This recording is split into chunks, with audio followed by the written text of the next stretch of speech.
கர்த்தருடைய பரிசுத்த நாமம் மகிமைப்படுவதாக. எனக்கு அருமையான கர்த்தருடைய பிள்ளைகளே, நம்முடைய ஆண்டவராக இருக்கிற இயேசு கிறிஸ்து நம்மளை கடந்த 2 மாதங்கள் கண்மணி போல கர்த்தர் பாதுகாத்து இந்த 3வது மாதத்திலும் என்ன வாக்குத்தத்தங்களை கர்த்தர் வைத்திருக்கிறார் என்று சொல்லி தேவ சமூகத்தில் நான் காத்திருக்கும் போது என்னை ஆண்டவர் நடத்தின ஒரு வேத பகுதி எசேக்கியேல் தீர்க்கதரிசன புத்தகம் 36ஆம் அதிகாரம் 36வது வசனத்தை தான் என் ஆவியில் ஆண்டவர் காண்பித்தார். கர்த்தராகிய நான் நிர்மூலமானவைகளை கட்டுகிறேன் என்றும் பாழானதை பயிர் நிலமாக்குகிறேன் என்றும் அப்பொழுது உங்களை சுற்றிலும் உள்ள ஜாதிகள் அறிந்து கொள்வார்கள். கர்த்தராகிய நான் இதை சொன்னேன், இதை நான் செய்வேன் என்பதை தான் ஆண்டவர் இந்த மாதத்திலும் நமக்கு தந்திருக்கிற வாக்குத்தத்த வார்த்தை. இந்த வார்த்தைக்காக அப்படியே நம்ம ஜெபம் பண்ணுவோம். சர்வ வல்லமையுள்ள தெய்வமே, இந்த மாதத்திற்காக கர்த்தரை துதிக்கிறோம். இந்த மாதத்தில் பெரிய எதிர்பார்ப்போடு கூட இருக்கிற பிள்ளைகள் என்ன வாக்குத்தத்தங்களை கர்த்தர் வைத்திருக்கிறார், இந்த வாக்குத்தத்தங்கள் என்ன என்பதை காத்திருக்கிற நம்முடைய பிள்ளைகள், ஏக்கத்தோடு இருக்கிற பிள்ளைகளுக்கு எசேக்கியேல் 36வது வசனத்தை வாக்குத்தத்தமாய் தந்திருக்கிறேன். இந்த வார்த்தையின்படியே இந்த மாதத்தை நடத்தி செல்வீராக. இது அநேகருக்கு ஆசீர்வாதமாக இருந்தது என்று சொல்லி ஜீவனுள்ள சாட்சியை கர்த்தர் எழுப்பி தருவீராக. இயேசு கிறிஸ்துவின் நாமத்தில் பிதாவே, ஆமென். எனக்கு அருமையான கர்த்தருடைய பிள்ளைகளே, இங்கே எசேக்கியேல் தீர்க்கன் மூலமாய் ஆண்டவர் நமக்கு உரைக்கிற வார்த்தை தான் என்ன என்று சொன்னால், கர்த்தராகிய நான் நிர்மூலமானவைகளை கட்டுகிறேன் என்றும் பாழானவைகளை பயிர் நிலமாக்குகிறேன் என்றும் அப்பொழுது உங்களை சுற்றிலும் இருக்கிற ஜாதிகள் அறிந்து கொள்வார்கள். கர்த்தராகிய நான் இதை சொன்னேன், இதை செய்வேன் என்பதாக ஆண்டவர் வாக்கு பண்ணுகிறார். எதெல்லாம் கர்த்தர் நமக்கு சொன்னாரோ, சொன்ன ஒவ்வொரு காரியத்தையும் இந்த மாதத்தில் நான் செய்வேன் என்பதாக தேவன் வாக்கு பண்ணுகிறார். நம்முடைய தேவன் அவர் பொய் சொல்ல மனிதன் அல்ல. அவர் சொன்ன ஒவ்வொரு வார்த்தையிலும் அவர் உண்மையுள்ளவராயிருக்கிறார் என்பதை நம்ம என்ன செய்யணும், விளங்கிக் கொள்ளணும். நான் சொன்னேன், அதை செய்வேன். அவர் சொன்ன வார்த்தைகள் சில சமயத்தில் நாட்கள் ஆயிருக்கலாம், மாதங்களும் ஆயிருக்கலாம், வருடங்களும் ஆயிருக்கலாம். ஆண்டவர் எனக்கு இப்படிலாம் வாக்கு பண்ணினாரு, அவர் சொன்ன வார்த்தையெல்லாம் எனக்கு எங்கே என்று சொல்லி கூட நீங்கள் கடந்த 2 மாதங்கள் புலம்பி இருக்கலாம். இந்த 2026 ஆரம்பித்தேனே, எனக்கு இப்படிலாம் வாக்கு பண்ணினாரு, வாக்கு தத்தத்திற்கும் எனக்கும் சம்பந்தம் இல்லாமல் ஓடிக்கொண்டிருக்கிறது, வாக்கு தத்தங்கள் என் வாழ்க்கையில் நிறைவேறாதபடி காணப்படுகிறது என்கிறதான எதிர்பார்ப்பில் இருந்தேன்.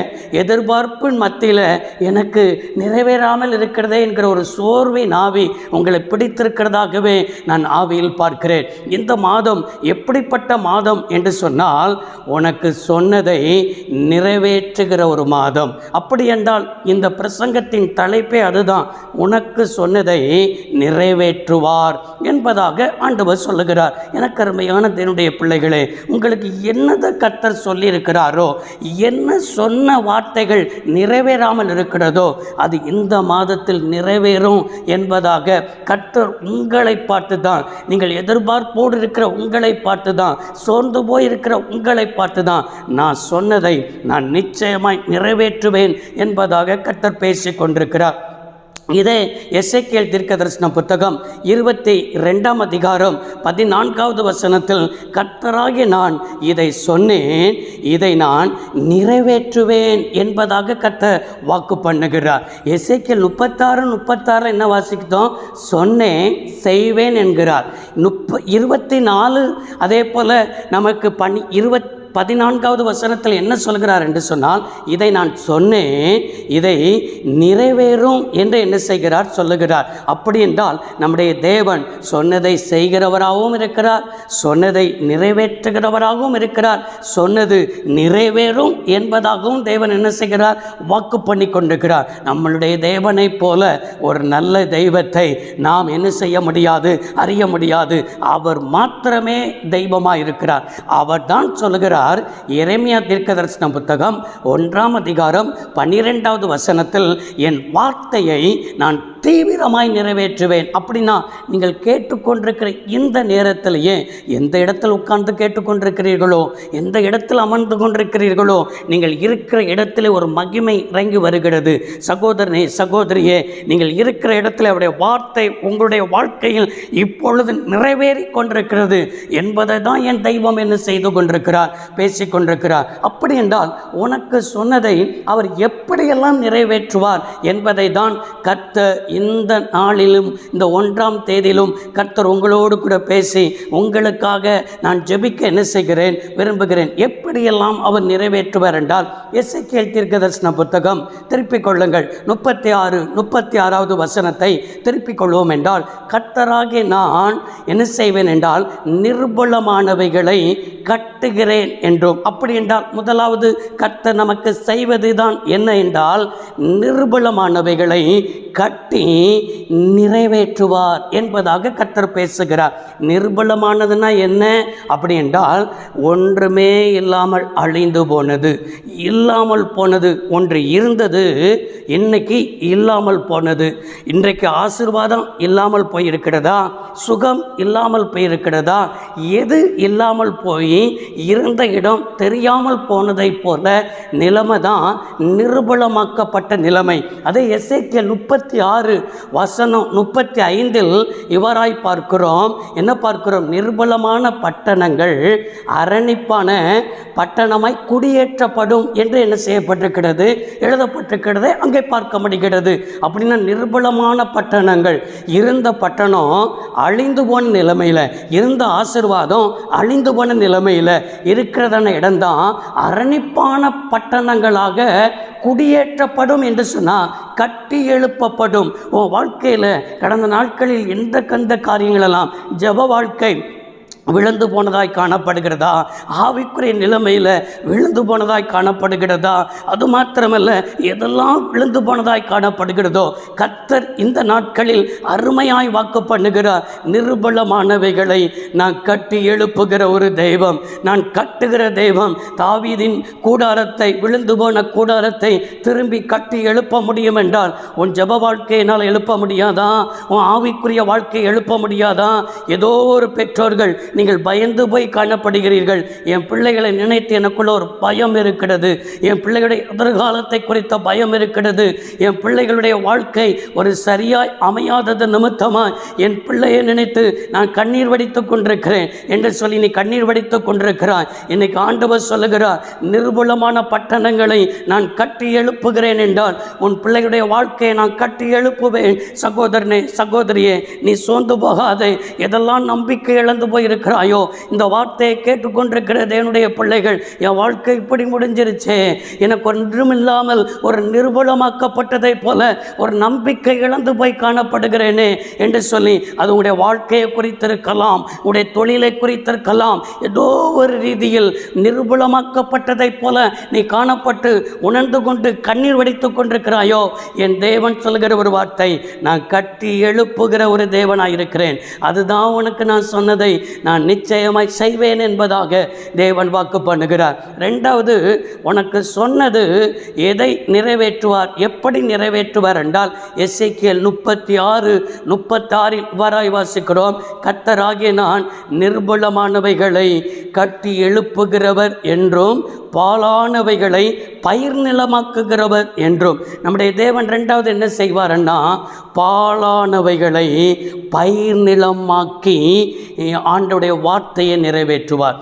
பாலானது அப்படின்னு சொன்னால் என்ன தெரியுமா? நம்முடைய வாழ்க்கையில் நம்முடைய எடுத்த திட்டங்கள், எடுத்த முயற்சிகள் எல்லாமே தோல்வியில் முடிஞ்சிருச்சுன்னா நம்ம என்ன சொல்லுவோம் தெரியுமா? எல்லாமே அவ்வளவுதாங்க பாஸ்டர், நான் எவ்வளவோ முயற்சி எடுத்தேன், எவ்வளவோ காரியத்தை செஞ்சேன், எல்லாமே தோல்வியில் முடிஞ்சிருச்சு, எல்லாமே பாலாக போயிடுச்சு, என் நம்பிக்கையே பாலாக போயிடுச்சு, என் வாழ்க்கையே பாலாக போயிடுச்சு, என் லைஃப்பையே நான் கெடுத்துக்கிட்டேன் அப்படின்னு சொல்லி பாழாய் போனதை போல நீங்கள் ஏதோ ஒரு காரியத்தை உணர்ந்து கொண்டிருக்கிறீர்கள் அல்லவா? பாழாய் போனதை என்னுடைய தெய்வம் பயிர் நிலமாய் மாற்ற முடியும்னா ஆண்டவர் மாற்றுவார் என்கிற நம்பிக்கை எத்தனை பேருக்கு உங்களுக்கு என்ன செய்கிறது இருக்கிறது? கொஞ்சம் யோசித்து பாருங்கள். நம்முடைய தேவன் எப்படிப்பட்ட தேவன் தெரியுமா? ஒன்றுமே முடியலானாலும் சரி, இந்த உலகம் அவ்வளவுதான் சொல்லி உங்களை பார்த்து நிந்திக்கும் பொழுது கூட என் தெய்வம் அதன் மத்தியிலும் அவர் அற்புதங்களை செய்ய அவர் போதுமானவராக இருக்கிறார். நம்முடைய வாழ்க்கையில் எல்லாமே புரோஜனம் மட்டும் போயிட்டு அப்படின்னு நினைக்கிறீங்களா? எல்லாமே வீணாக போயிட்டு நினைக்கிறீங்களா? எல்லாமே உதவாமல் போயிட்டு நினைக்கிறீங்களா? இதுதான் பாலானது. உதவாமல் போனது, பிரயோஜனமற்று போனது, உதவியற்று போனது. இப்படிப்பட்ட நிலைமையை கூட என் ஆண்டவரால் மாற்ற முடியும் என்கிற நம்பிக்கை உங்களுக்கு இருக்கணும். கெட்டுப்போன பாலை எடுத்துக்கொள்ளுங்களேன். அந்த கெட்டுப்போன பால்னால் ஒன்றுக்குமே உதவாமல் போயிடும். அந்த உதவாத பால் இது கெட்டு போயிட்டு அப்படின்னு சொல்லுவான். ஆனால் கெட்டு போனதை கூட என் தேவன் எப்படிப்பட்ட தேவன் தெரியுமா? தேவனால் எல்லாமே கூடும். உங்கள் வாழ்க்கையில் எப்போ முடியாதுன்னு நீங்கள் நினைக்கிறீங்களோ, எப்போ அவ்வளவுதான் கெட்டு போயிட்டுன்னு நினைக்கிறீங்களோ, அப்போ ஆண்டவர் கையில் எடுக்க அவர் ஆயத்தமாக இருக்கிறார். இல்லை மகனே நான் இருக்கிறேன். உன் வாழ்க்கையில் பாழான இடத்தை நான் பயிர் நிலங்களாக மாற்றுவேன், பிரயோஜனம் உள்ளதாக மாற்றுவேன், ஆசீர்வாதம் உள்ளதாக மாற்றுவேன், செழிப்புள்ளதாக நான் என்ன செய்வேன்? மாற்றுவேன். நீ ஏன் சோர்ந்து போகிற? நான் இருக்கிறேன்ல, நான் உன் காரியத்தை பொறுப்படுத்தி கொள்வேன்ல, நான் உன் காரியத்தை மாற்றுவேன்ல. எனக்கு ஒரு சகோதரி ஃபோன் பண்ணினார்கள். ஃபோன் பண்ணி சொன்ன ஒரு வாழ்க்கை, பாஸ்டர் என் வாழ்க்கையை நானே தெரிந்து கொள்ளும் பொழுது என் வாழ்க்கை ரொம்ப சந்தோஷமாக இருந்தது. ஆண்டவர் நல்ல பிள்ளைகளை பெற்றெடுக்க உதவி செய்தார். பிள்ளைகளெல்லாம் அறிவு உள்ள பிள்ளைகளாக ஆண்டவர் தந்தார். அப்படி பிள்ளைகளை தந்து எங்கள் வாழ்க்கை செல்வ செழிப்பாய் ஓடிக்கொண்டிருந்தது. எங்கள் பெற்றோர்கள் எதிர்த்து தான் நான் திருமணம் செய்தேன். அப்படி திருமணம் முடித்தாலும் கூட எங்களுடைய வாழ்க்கை நல்லா இருந்தது. என் கணவனாரை தெய்வம் போல நான் நம்பி இருந்தேன். ஆனால் அவர் எனக்கு இப்படிப்பட்ட துரோகத்தை செய்வார்னு சொல்லி நான் நினச்சி கூட பார்க்கல பாஸ்டர். எங்கள் அம்மா வேண்டான்னு நினச்சேன், எங்கள் அப்பா வேண்டான்னு நினச்சேன், என் உறவினர்கள் வேண்டான்னு நினச்சேன், எல்லாரும் வேண்டான்னு நினச்சேன். என் கணவனார் தான் எனக்கு தெய்வம் என்று சொல்லி நான் நினச்சி வந்தேன். அப்படிப்பட்ட நிலைமையில் வந்த என்ன இவர் எனக்கே துரோகம் பண்ணிவிட்டார். இன்றைக்கு என் வாழ்க்கை கசப்பாகி விட்டது. பெற்றோருடைய வீட்டுக்கு போக முடியவில்லை, பிள்ளைகளை எப்படி வளர்க்கப் போகிறேன்னு சொல்லி தெரியவில்லை. அவர் எனக்கு ஒரு ஃபோன் கால் கூட பண்ணுவதில்லை. இன்னைக்கு எனக்கு வேண்டாம் என்று சொல்லுகிறார். இப்படிப்பட்ட நிலைமையில் அவர் மாறுவாரா? அவருக்குள்ள மாற்றம் வருவா? இயேசு அவரை மாற்றுவாரா? ஆனால் எனக்கு கொஞ்சம் நம்பிக்கை இல்லாமல் தான் இருக்குது அப்படின்னு சொல்லி கண்ணீரோடு கூட அவர்கள் பகிர்ந்து கொண்டார்கள். நான் சொன்னேன், எப்பேற்பட்ட மனிதனையும் மாற்றுவதற்கு வல்லமை ஜெபத்திற்கு மாத்திரம்தான் இருக்கிறது, இயேசுவுக்கு மாத்திரம்தான் இருக்கிறது. அவரை நிச்சயமாய் சந்திப்பார். அவரை ரட்சிப்பார், இல்லைன்னு அவரை சிட்சிப்பார். எப்படியாவது கர்த்தர் சந்திப்பார் என்று சொன்னேன். அதே போல கர்த்தர் அவரை ஒரு சிறிய சிட்சையை கர்த்தர் அனுமதித்து கர்த்தர் அவரை சந்தித்தார். இந்த வார்த்தையை கேட்டுக்கொண்டிருக்கிற சகோதரியே, என் கணவனாரை மாற்றுவாரா? இந்த குடிப்பழக்கத்திலிருந்து மாறுவாரா? இந்த கெட்ட பழக்க வழக்கத்திலிருந்து மாறுவாரா? தவறான காரியத்திலிருந்து மாறுவாரா என்கிற ஒரு ஜெபத்தை நீ செய்து கொண்டிருக்கிறாய். இன்றைக்கு உன் ஜெபத்திற்கு பதில் வருகிறது. பாலான உன் வாழ்க்கையை போல நீ உணர்ந்து கொண்டிருக்கிறாய். தவறான காரியத்தை முடிவெடுத்துட்டேனேன் என்று சொல்லி நீ புலம்பிக் கொண்டிருக்கிறாய். பாலான ஸ்தலங்களை பயிர் நிலங்களாய் மாற்றுகிற தேவன் உன் வாழ்க்கையையும் ஆண்டவர் பாலாய் போய் கிடக்கிற உன் வாழ்க்கையையும் ஆசீர்வாதமான ஒரு வாழ்க்கையாக உனக்கு சொன்னதை கர்த்தர் இந்த நாளில் நான் நிறைவேற்றுவேன் என்பதாக தேவன் வாக்கு கொடுத்து கொண்டிருக்கிறார். அப்படி என்றால் நிச்சயமாக கர்த்தர் செய்வார். மூன்றாவது, நம்முடைய தேவன் எப்படிப்பட்ட தேவன் என்று சொன்னால், அவர் கர்த்தராகிய நான் நிர்பலமானவைகளை கட்டுகிறேன் என்றும் பாழானவைகளை பயிர் நிலமாக்குகிறேன் என்றும் அப்பொழுது உங்களை சுற்றிலும் உள்ள ஜாதிகள் அறிந்து கொள்வார்கள் என்று சொல்லுகிறார். அப்படின்னா நம்மளை சுற்றிலும் உள்ள ஜனங்கள் அறிந்து கொள்ளும்படிக்கு உனக்கு சொன்னதை அவர் நிறைவேற்ற வல்லமை உள்ளவராக இருக்கிறார். உங்களை சுற்றிலும் உள்ள ஜனங்கள், நீங்கள் குடியிருக்கிற எல்லையாக இருக்கலாம், நீங்கள் செய்கிற வேலை ஸ்தலங்களாக இருக்கலாம், உங்களுடைய திருச்சபையாக இருக்கலாம், உங்களை சுற்றிலும் உள்ள ஜனங்கள் உங்களை பார்க்கும் பொழுது இவனே ஒன்றுமில்லாமல் போயிட்டானே, இவனுடைய வாழ்க்கையே பாழா போயிட்டு, இனிமேல் இவன் குடும்பம் அவ்வளவுதான், இவன் பிள்ளைகள் அவ்வளவுதான் என்று சொல்லி உங்களை அப்படிப்பட்ட நிலைமையில் உங்களை பார்த்துருக்கிறார்களோ, உங்களுக்கு பேசியிருக்கிறார்களோ, உங்களுக்கு அவ்வளவுதான் சொல்லி அவச்சொல்களை சொல்லியிருக்கிறார்களோ, நிந்தித்திருக்கிறார்களோ, அப்படி சொன்னவர்களுக்கு முன்பாக தான் உங்கள் சுற்றிலும் உள்ள ஜனங்கள் காணும்படி தான் கர்த்தராகிய நான் இதை சொன்னேன், இதை நான் செய்வேன். எதை சொன்னேன் அப்படின்னு சொன்னால், நிர்புலமானவைகளை கட்டுவேன் என்று சொன்னேன், பாழானவைகளை பயிர் நிலமாக்குவேன் என்று நான் சொன்னேன். நான் சொன்னதை உன் ஜனங்கள், உன்னை சுற்றிலும் இருக்கிற ஜனங்கள் காணும்படி செய்வேன் சொல்கிறாரு ஆண்டவர். நிச்சயமாய் செய்வார். உங்களுக்கு யாரெல்லாம் உங்களை தலகுனி உண்டாக்குனார்களோ, யாரெல்லாம் உங்களை நிந்தித்தார்களோ, அது உங்களுடைய உறவினர்களாக இருக்கலாம், இல்லைன்னா உங்கள் சொந்த பந்தங்களாக இருக்கலாம், யாராக இருக்கலாம். இவனுக்கு முன்னால் நான் தலை குனிஞ்சிட்டேனே, இவனுக்கு முன்னால் இப்படிப்பட்ட வார்த்தை எனக்கு வந்துருச்சே என்று சொல்லி உங்களுடைய வாழ்க்கையில் சில மனிதர்களை நினைத்தே வேதனைப்பட்டு கொண்டிருக்கிறீங்க. இதை தான் என் ஆவியானவர் காண்பிக்கிறார். சில மனிதனுக்கு முன்னால் நான் எப்படியாவது ஆசீர்வாதமாக இருக்கணும்னு சொல்லி நீங்கள் போராடி கொண்டிருக்கிறீங்க.